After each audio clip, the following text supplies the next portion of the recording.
The views and opinions expressed in Media Litter Sandwich do not reflect on the views of the network, station, studio, website, sponsors, guests, hosts themselves, anyone or anything else associated or even not associated with this podcast. Maybe not even the person that said them.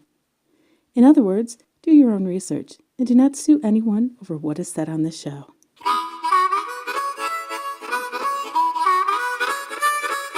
Welcome to Media Litter Sandwich.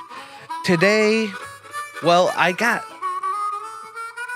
you guys? I've seen your pictures in newspapers and hearing something about a YouTube page that used to have Nyan Cat or something like that. Who are you guys? Well, my name's Naomi Burton. This is Nick Hayes, and we're creators of Means Media. So we're an anti-capitalist, worker-owned production company, and we are right now focused on a project called Means TV, and it's a streaming service. So like a Netflix, a Hulu, but it's worker-owned and it's anti-capitalist. So that's what we're focused on right now, and probably the reason you've heard of Nyan Cat is because all of our videos right now, all the free ones, are on the same YouTube channel as Nyan Cat. Wow, I'm trying to figure out how that all works. For anyone that's new to this, I am Toaden. You can find me at Toaden.com. And of course, this is Media Litter Sandwich at MediaLitterSandwich.com, on many podcast apps, and on DV Radio. So if you can always interact with me in the chat room on Tuesday nights at 7 o'clock p.m. Eastern Standard Time, I'll be in the chat room as it streams previous episodes. And So since I am familiar with it, because I've seen on newspapers and things, I've noticed that sometimes it says anti-capitalist, sometimes it shows post-capitalist. I don't know what's the difference. I don't even know what post-capitalism is. Yeah. I mean, I think the big thing is, like, currently in America we have an economic system of capitalism. Like, whatever your opinion is, like, that we currently have capitalism. Mm-hmm. So the idea with Means TV is, instead of having like shareholders and CEOs run the company, the people who actually make the entertainment run the company and make all the decisions. And that's a business model that exists outside of the sort of economy we have now, right? And it's a post-capitalist vision for like the way a company could be run. So we use post-capitalist as like a sort of positive, like kind of hopeful way of talking about like what the world can be like once we move away from capitalism. And then, anti-capitalism sometimes I think gets used interchangeably with that. Mm-hmm. But we try not to be like anti stuff. Like, we're for things, you know what I mean? So. And I assume that includes for making money as well. Well, you got to make money to be pay able your workers. to pay your workers and to be able to make a thing for people to see. And how are you now? You already have employees. How's that pay work, since we are talking about a socialist? Now, I'm sure it's different than what we would normally look at. Yeah, I mean, right now it's just me and Naomi, as we're the only full-time people working on it. We work with a lot of like our friends and stuff on a contractor basis, basically. So, yeah, I mean, the way a co-op works, right? I think you're kind of asking like, what's the socialist element of the business, right, or whatever. The way a co-op works is basically like, if you're a full-time employee, we hire you, we provide you insurance, we pay you a salary for 2 years. Eventually, after those 2 years, you gain the same voting rights as me or Naomi in the company. So it's equal voting. So it's like, if we're going to decide, okay, we want to raise wages, we all have to vote on that, and you have equal say. And then in addition to that, you also get a percentage of the company's profit at the end of the year. And all what a cooperative business does is, all of the money, all of the profit that isn't spent on just like making sure that business is viable, like paying off legal costs, paying for rent, like all these different costs, whatever's left as profit is distributed to all the workers. So instead of it just going to one person or going out to shareholders or, sitting and just becoming bigger and bigger, the people who work at the company actually see the profit at the end of the day. Okay. And right now you say you do have part-time. We work with people. So in film production, a lot of labor is done on a contractor basis, like a W-9 basis. So, people who provide like highly specified technical skills generally work freelance as contractors. So that's why most of our work is through them, and also because we don't have the ability to bring on anybody full-time and pay them for that. So how are you financing this now? So in 2018, so before Means TV kind of like came to the public, we started Means of Production, which is kind of another arm of Means Media. And it's where we do a lot of electoral work. So the first video that we did through Means of Production was the campaign video for Alexandria Ocasio-Cortez. And that's what kind of launched her into the national spotlight. So that started in 2018, and throughout the midterm cycle, we did a few other videos for leftist candidates across the U.S. And so we took all the money that we made from that and put it into this 10-week campaign, creating small videos, creating kind of like a proof of concept for people to understand what does anti-capitalist, post-capitalist content even look like. Yeah. And May now I we've ask what some of those other candidates are? Yeah, so we worked with Kaniela Ng, who ran for Congress in Hawaii. We ran for Julia Salazar, who ran for state senate in New York. We worked for Matt Brown, who ran for governor in Rhode Island. Yeah, but I mean, we basically, this all came out of just like me and Naomi working together, and we were like, we want to do some different things, and so we financed all of the videos that are coming out right now, and through those videos, through this fundraiser, we've raised over $85,000 from over 2,000 individuals. So to us, it's been, successful. We have now kind of some budget to play with and to do some different content with. We don't have a huge budget, because content's very expensive, but we have the ability now to, do some more things. So that's cool. And plus, you're jack of all trades when it comes to video. And I did read some of your bio, and you're just telling me how you're editing up all night. Nowadays, you have to be able to shoot and edit and produce and make all those phone calls and figure out how am I going to, what am I doing here? How am I going to get to Hawaii? How am I going to get my production gear there and undamaged and back? Yeah. How am I going to convince a production insurance company to insure my crazy productions? Right. Yeah, and we always laugh about it. It's just like, I'm a millennial, he's Gen Z, and it's like, none of that matters anyway. But it's like we're Swiss Army knives, all of us have 35 skills. I just thought that was interesting that you just said millennial and Gen Z when those are marketing terms founded by. Yeah, but I think that they're more. And they actually changed those terms because they couldn't sell other ones. There's actually between Gen Z and millennial, there's two more generations that they wrote out of the book. Yeah. Because they couldn't sell those terms. Right. Yeah, and it's more about just like people around our age are just in like these precarious positions where we're just like, we have to have 6 different side hustles to like make enough money for rent. I actually have a Google Chrome plugin that replaces the word millennial with snake people. And if I could find one that would replace, millennial, Gen Z, baby boomer, all that with snake people, I think I'd be a much happier person. That's your new side hustle. You got to come up with that app. Are you working with partners? Partners, how so? Okay, so I was looking at your YouTube channel, and I saw it's like I want to say Monkey Wrench presents. I don't know if that's the name of a series or if that's a partner. Yeah, totally. That's so basically like a year ago, I was just filming with Naomi like on different projects. I was filming like random comedy, like lefty comedy shows in Chicago, like Monkey Wrench or podcast live shows. So we were going around the country and like meeting all these different kinds of shows, and now we're kind of centralizing them. So Monkey Wrench is a comedy show that happens in Chicago. They bring on all these different comedians who kind of talk about stuff within this kind of like pro-worker context. So, that's that show. And then we also, work with Street Fight Radio. That's a podcast based out of Ohio that are like 2 anarchist dad comedians. You know what I mean? So it's like there's all sorts of different kind of folks we work with. And that's kind of what's special about Means TV is that it's like all these people coming together, putting their skills and resources on a single platform. So is the streaming site, is that up and running now, or is that still being worked on? It's still being worked on, so that's what we're doing a lot of the fundraising for, is to be able to build the platform. Our goal is January 2020. It'll be live, and people will be able to subscribe. But yeah, that's what we're working on right now after this fundraiser wraps. Okay, because you mentioned the YouTube is the free video, so I was wondering if the paid videos are available anywhere.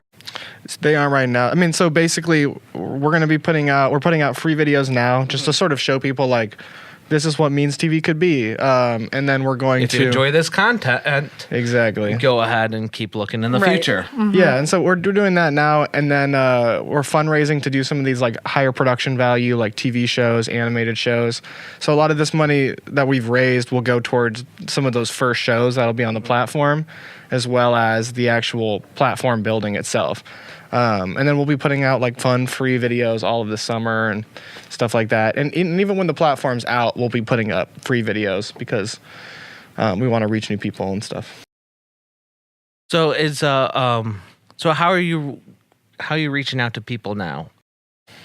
I mean, we're trying to use social media in a smart way, and we're trying to, a lot of the content we do is political, but we try to make it approachable also, and we try to make it pretty like entry level. So it's like if you don't know what capitalism is, it's like we have a video. What is capitalism? You know what I mean? And it's kind of a jokey, fun, light video, but it also gives you some insight into like the sort of exploitative nature of capitalism or whatever. So, it's the goal is that we're creating very fun, entertaining stuff that nobody else will do because like SNL is like kind of boring because they can't really like say much, you know what I mean? So like we can be way funnier and like do some of those things and provide value there, and then also, so that's kind of what we're trying to do. Yeah, so once the streaming site comes out, I know you guys wrote down like, yeah, we're gonna have movies, we're gonna have this, we're gonna have that. How are you gonna choose that content? Is it gonna be like Netflix where freelancers can apply to be on there and then get some sort of compensation, you know? Yeah. It'll be, so in the early stages especially, it'll be a pretty traditional studio format thing where we kind of do, like Naomi and I and some other people we work with have a sense of like some different shows that we think should be produced that would be interesting to people, stuff like that. So we're going to be pretty focused in what we produce in this first phase. We have had some people approach us with like really interesting documentary projects or feature film projects, and we're working with them to like, figure out distribution for that. But a lot of this first stuff, it's like, how like Netflix has movies and shows that aren't Netflix originals. Right.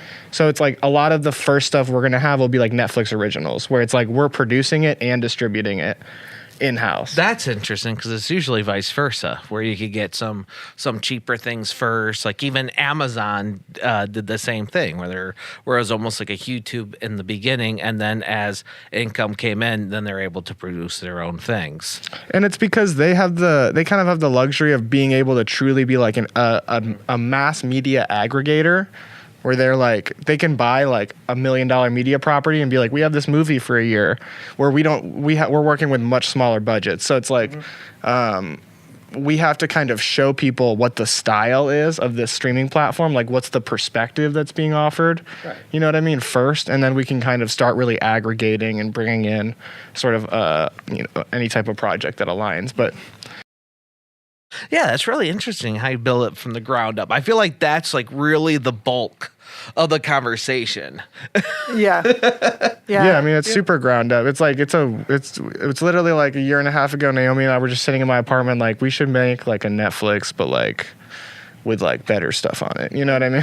And after you called them crazy. Right. Well, that's the thing. I mean, we were both called crazy. Like so after we did the Alexandria Ocasio-Cortez video. Which is crazy. Yeah. It allowed us to kind of like have connections with people in Hollywood and like all of a sudden kind of be talking with these people who otherwise we'd never talked with. And they all laughed at us. And kind of said like, we already have Netflix, that's liberal. That's, there was no understanding of what we were talking about. It could be harder. You could be trying to do something for the right side because Hollywood is way more liberal than anything else. And the thing is, we don't identify as liberal. So like, we find that stuff just as annoying, I think, as the right wing. So, but yeah, we were laughed at for a year, basically until we came out with this campaign to show we actually had something. And we feel, it's been really great to see people respond so positively because everyone thought we were crazy.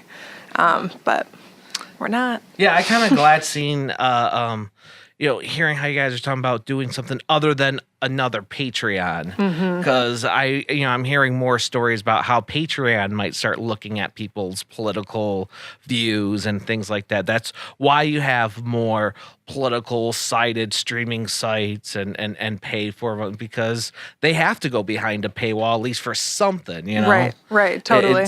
That's not a political affiliation. That's everyone with an opinion almost. Right. If it doesn't match up with, certain things. Yeah, we definitely at least think you're straightforward. A lot of these things you have to be straightforward, or Right. else you could fall underneath the same trap that everyone's complaining about Facebook and YouTube. And Yeah, totally. Yeah, we want to be transparent, and it's also, we find it very important to have our own platform, because it's like at any point you can get thrown off any of one of these platforms for an arbitrary reason, and they own all of your audience. Not always for an essentially. arbitrary reason, but Right, yeah, but you yeah. could. I mean, but you can never interact with them. Yeah. As the left, there's a real threat of being kicked off platform, especially as we begin to challenge power, and then I think there's a big threat of that. Speaking of always being a threat to be kicked off platforms, once again, plug DV Radio. Go ahead and check out their schedule. And they are associated with Dysfunctional Veterans Facebook page, which is always being struck down by by memes and things that anyone else could get away with there, because not only are they a comedy page, but because they're veteran based, all of a sudden people have to think political on them, even though it's a comedy page that helps fund actual help for veterans, including the DV Farm, which I use. If you've never heard of Smile.Amazon, I encourage people to use Smile.Amazon, where you can choose a charity of your choice. It's kind of like when you use a creator's a link where it won't charge you anything more. I just get a portion. It's the same thing, except for it goes to charity, and you could pick your charity of choice. And our charity of choice, at least my charity of choice, is DV Farm. Go ahead and check out DV Farm. They do some really great work. So you're doing most of the content yourself. How many videos are you guys doing, let's say, a week, 2 weeks, 3 weeks? It's hard to say per week. I mean, I think we'll probably have 4 to 6 shows when we launch. That'll be 4 to 8 episode seasons. So that's launch content. And then over the course of the summer, I think we'll probably be putting up 4 to 6 videos a month. Maybe more. We're gonna have gaming content, and that'll be more regular. And so we're kind of working on developing Gaming content. What do you mean? Video gaming content. Okay. So this will be on our YouTube. Yeah. So we basically, have people play video games and they comment alongside, and it's something that Let's Play videos and stuff. Yeah. Okay. And who are those aimed towards? Gamers, baby. Yeah, and the Gamers. younger YouTube audience, it's we want to have leftist women playing video games and talking about how much their bosses suck and all that kind of stuff. Showing some solidarity on YouTube. Okay. I'm been hearing a lot of critique about political bloggers doing Let's Plays, and they're doing games like Fortnite and games aimed at younger audiences. And, and then all the they're like, oh, they're indoctrinating the youth. They're exposing them to whatever. I don't think people really figure out their political view until after college or after they start working a job and owning their own house and participating. Owning their own house. Damn. That's Well, when not paying I'll rent. never have politics then. I'll never have a paying political rent, participating I mean, I in understand. the economic system to Yes. a point where you have to be Yeah. responsible. Yeah. Then you start, however you may do that, that's when your opinion really starts to form, in my opinion. I'll just say opinion 3 more times to make sure everyone gets that. Yeah, we're definitely interested. I mean, we're interested in talking to the audience that's already on YouTube, that's already consuming tons of videos, to act like, this younger audience is going to be corrupted by people. It's they're already on YouTube. They're already on all these platforms by the time they're 11. So we might as well put out, content that's pro-worker and, and stuff like that. That's fun and entertaining. Right. So what do you mean by ProWorker? I've read that a lot as well. So the whole idea of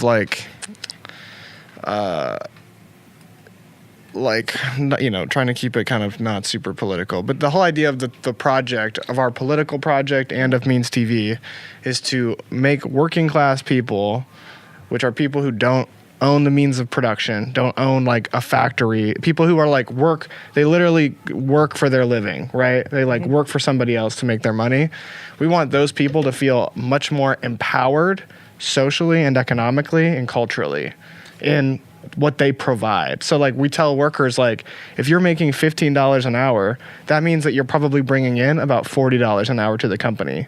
You know what I mean? And like there's some realities like this that we just want workers to be aware of so that they know how much value they truly provide, and that the most valuable thing in our whole society is working people and the ability to perform labor. Right. Mm-hmm. You just described everybody I know. The only person you didn't describe is the person that owns the company I work for, and he works insanely amount. Yeah. Yeah, I mean, as a business owner now, I understand small business owners being like, well, nobody, I'm where I am because I worked really hard and because and it's like, the reality though is that most people are like capable of starting their own businesses, but they don't have the capital, like the money to start it. They don't have the access to small business loans. And it's getting harder and harder to It's so do hard so. to smart. So it's like, I think what we're told as working people in this country is that our failures, our inability to maybe pay our bills, to provide for our family, is our own fault. And it says something about our personal character, that I don't work hard enough and that's why I'm failing or whatever. And what we're trying to say to people is that the reason why this is so hard, it's so hard to succeed and so hard to provide for your family, is because it's set up that way. You know what I mean? And it's much less, it's because you are working hard. Like, you're doing everything right, but still you get hit with a healthcare bill for $800 and then you're right back on your ass. So what we're trying to say is, like, stop blaming yourself. Stop thinking it's like, I have to pull myself up. It's much more. The reality is we need to start thinking collectively and start changing the sort of deal we're getting. You know what I mean? Because we're getting a bad deal as working people right now. And I think like what we really found was that there's a void in content in pointing to like, who is taking all the money? Because it's like, yeah, we create cars that are worth $60,000, $100,000, but we're all out there making $25,000, right? But our wages certainly don't. And so it's like, but you never see on Netflix, you never see anybody talking badly about bosses. You never see people talking badly until kind of recently in the political realm about like shareholders taking all the profit that you deserve. What's something that you wish, you guys been in a lot of interviews recently, what's something you wish someone would ask you? I mean, people never really ask why we think it's needed. And the reason we think it's needed is just because there's literally no actually independent entertainment and media outlets in the U.S. that are worker-owned. Like, even we've been interviewed by like Japanese reporters who are coming from a worker-owned newspaper in Japan. And it's like, as Americans, we don't appreciate how much of our economy is just owned by like one or two people, and how even in other developed countries, like much more of the media sector and even the manufacturing sector is like cooperatively owned, cooperatively run. We think it's important to like create media that feels cooperative and that like talks about what we have in common as opposed to what we have, separating us and things like that. So, I would say that's a question that, do you have anything, Naomi? I think that I was going to say the same thing. People don't ask us why we think it's important. We're not out here to, make a bunch of money. We're out here to make a long-standing, sustainable infrastructure that, media infrastructure that supports people instead of like 5 rich guys. And we think it's really necessary, and we think we can do it. So go ahead and promote yourselves again before we go into Toaden Reads. I'm going to go ahead and look up an article by Yahoo that did about you guys. And we'll go ahead and start reading some of those comments. But please go ahead and whatever you guys want to promote. Yeah. Sure. Please check us out on Twitter @means_TV. You can look us up on our website, means.media, youtube.com/Means TV. We have all sorts of stuff. We're just trying to be funny. So come check us out. Yep. Worker owned. Yep. Funny Donate stuff. if you can. That would roll. We're trying Yep. to raise money. We always appreciate that. Yeah, we have a fundraiser going until the end of May, and then after that, we'll take a little hiatus for a week or two, and we'll be back throughout the summer with some different kind of pieces of content and some other things. So yeah, please check out our social media and our website, means.media. Okay, so I'm on Yahoo's Facebook page, which they did an article on you. I'm not going to read it because that's not what the section is about. It's all about reading the comments. Beautiful. Very excited. We haven't looked at these comments yet. And I know you have it up on your phone, and you have the comments from the actual article on yahoo.com. Yeah, I can find some. The first one that I'm going to read, I'm not going to say everyone's names, but so we have one from Jonathan, and he says, and this is all, I assume this is quoting the article. The goal is for this to function the way Fox News and conservative talk radio do on the right, as coordinating hub for political messaging. Doesn't Yahoo already do this for liberals? I mean, Yahoo already do this for liberals. So the thing about the political spectrum, it's like the left is not aligned necessarily with liberals because liberals are more aligned with with Republicans. Yeah, and not everyone addresses, I mean, that's the answer. Not everyone addresses liberals. That's why people say left instead of liberal. Some people say, well, I'm left, or I'm a radical left, or I'm this, or I'm that, or I'm an anarchist. Wait, I thought anarchists are sort of on the right side as government stay out of my business. Huh. But, you see stuff like that all the time. People like to define themselves as independent thinkers, and which they should, because we are independent thinkers.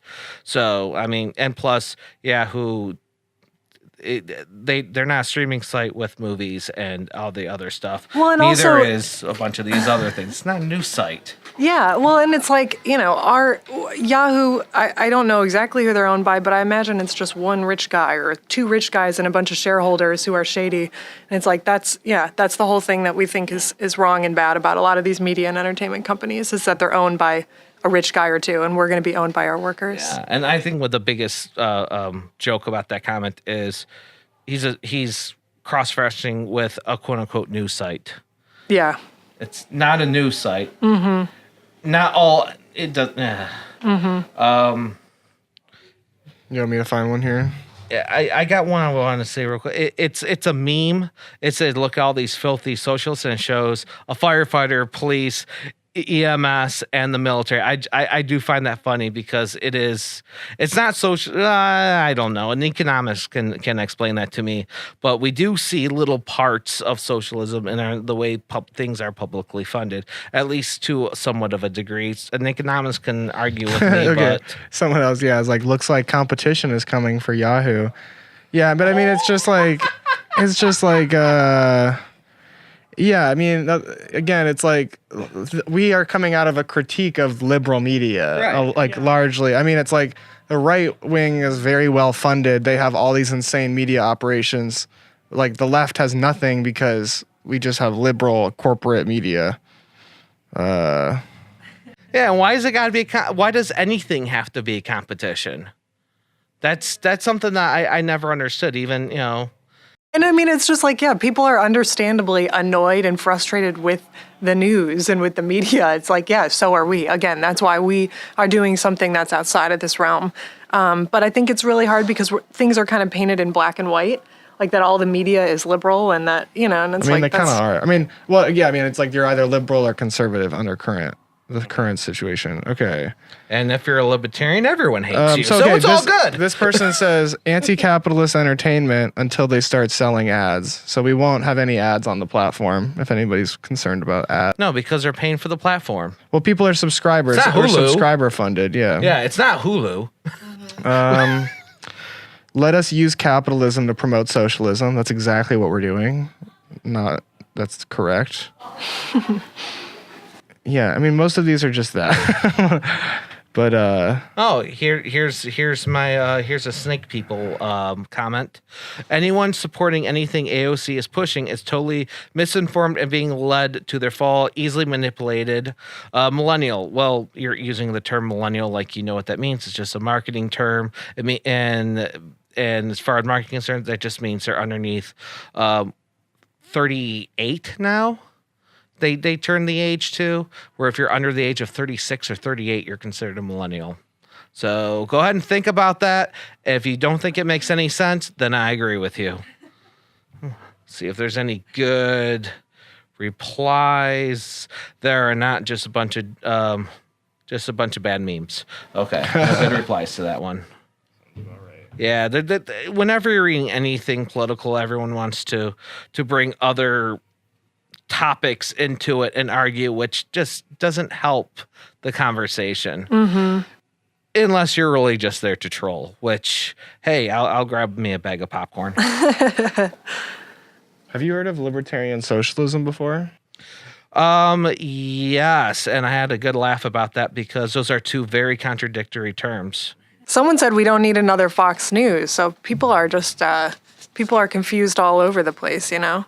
So tell me again, is this a news site? I mean, we'll probably cover some current events, but I don't think we're going to be billing ourselves as like any sort of news provider. Yeah, it's an entertainment site. Yeah, right. But sometimes we'll have like political documentaries and stuff like that. But for the most part, it's entertainment that is, pro-worker. And right now we don't really have that. You're not billing it as a news site. So it's not a news site. No, it is not a news site. It's also, yeah. Mm-hmm. That's like, not all talk shows are news. If anyone said Seth Meyers does news on his show, then no, no, The Late Show is not a news show. It's a talk show. Right. Don't bill it as a news show. If you're getting your news from a talk show, if you're getting your news from this podcast, well, thank you for listening. Oh, this one's funny. Why not do it on planet Pluto? You have fans up there. I just think it's funny. What does that mean? We have fans I'm trying to there. figure out if it's I'm gone. if it's a critique on people still think Pluto is considered a planet, or because it's no longer considered a planet, they're saying it doesn't exist at all. Right. I think it's that it's the Or- furthest planet, so it's like it's like way out there. Or you it's not know? a planet anymore, though. So I Yeah. think that they're doing celestial body, a very deep whatever. joke. I think they're making the mistake that I'll spend a $3 bill on this because it's no longer considered a planet, but there is still a planetoid called Pluto, so that joke really falls short.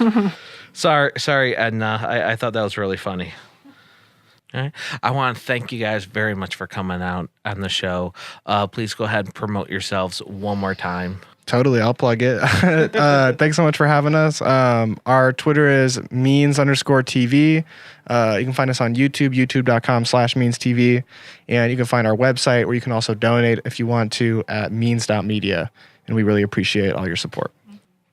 And of course, you can find me at Toaden.com, MediaLayersSandwich.com. You could talk to me on the Facebook group. There's, of course, pages for both Toaden and Media Layer Sandwich, but there's also a group page for Media Layer Sandwich. And of course, there's also YouTube, youtube.com/ToadenK. I read all the comments on there. If you comment on some of the some of the podcast apps that I didn't even know I'm on, I might not be able to get back to you. But if you go to like Podbean or Stitcher or even iTunes, I'll definitely see it. So please leave a review, share it if you think anyone would appreciate this, or troll people with this. I don't really care if someone gets giggles. I'm happy. Thank you for watching. Thank you for listening. Hope you enjoyed our discussion, and may the algorithms be in your favor.